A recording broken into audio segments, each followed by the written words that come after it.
was really trying to stop making videos about sports until the Yankees start losing. I mean, start winning. But as you see, that might not happen. I don't know what they're doing. The Yankees are really just, we started off so well last year with, and ended with Judge and stuff like that. And, you know, it just looked so promising last year until we ran into Houston. Um, but this year, a lot of the big teams are struggling. Houston started off slow. Of course, the Yankees are struggling. The Mets are in first place. The Braves are looking good. Or maybe the Braves are in first place, but the Mets are looking good too. Their issues are the Mets are issues are pitching. Um, it's funny because their big time pitcher was suspended for having stuff on his hand, and so are we. We had stuff on our hand too. We had two pitchers with a little friendly glue on our hand, Domingo and. But I think what people have to understand, anything like that is if you have a favorite team or a team that is going to get certain calls, it's just you have to deal with that. The Mets haven't really built that franchise up to be successful, where they kind of sweep things under the rug. The Yankees, just off notoriety, we've been dinged for cheating or whatever you want to call it.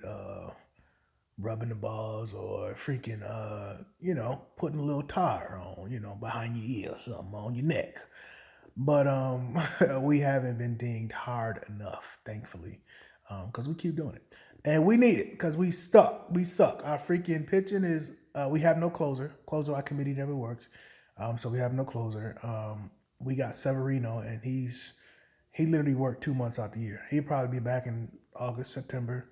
um, and then Cortez like 3-1. He's a gimmick guy. So remember, like you have like guys like Tim Wakefield and guys like the guys that like waffle ball guys. Like those guys don't last that long, and you can eventually figure that out. Just gimmicky guys are guys that I'm gonna throw the ball, but I'm gonna put my hand here. I'm gonna throw it slow. I'm gonna quick pitch you. It's like you really can't pitch, but you can do gimmicky stuff and throw the batter off, throw the hitter off, maybe throw a runner off of first or second base. But can you sustain that long term? I don't know if that's going to help, but we just in shambles. But Tampa, and then our division is really strong this year. Toronto looks good again this year.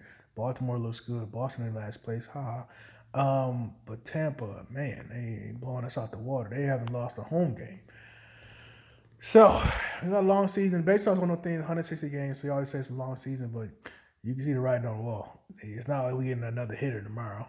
It's not like we getting 10 pitches tomorrow. We might not have to figure this out in the next 2 months.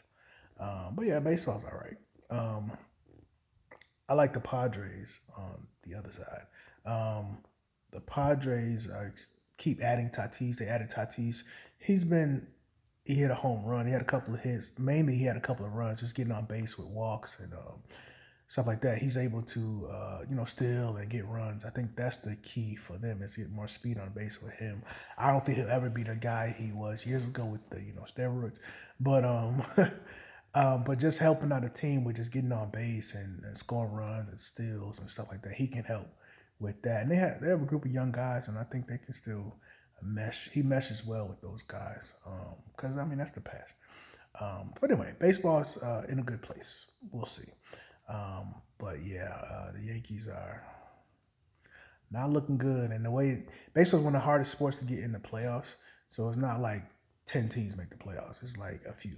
And then you got to fight in a wild card. You really want to just win your division outright, but it's very difficult to sustain that in baseball. You got months of trying to stay healthy, trying to stay off the disabled list, and then trying to maneuver your back into your pitching.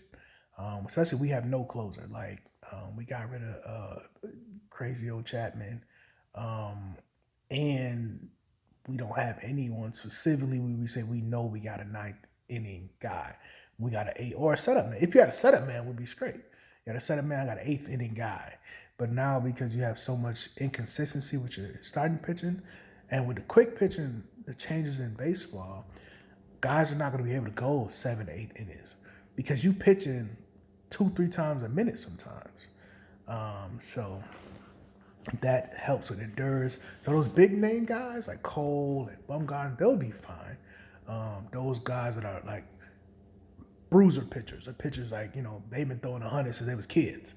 But those new younger pitchers that you want to elongate their career, you're not going to be able to go 7 innings, 20 times a season. You're going to have some up and downs, and you're going to have some wear and tear on your arm and stuff like that. So it's going to be interesting to see what that quick pitch does to starting pitching. But definitely, you want to see if you can set up a back end, a seventh, eighth, ninth rotation.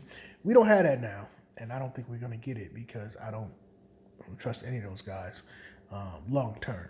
Now maybe you might have a guy in back end of the season that looks good, and you say, okay, well now he's our eighth inning guy, but right now none of these guys are good enough to say this is our closer. So, but we'll see. Peace.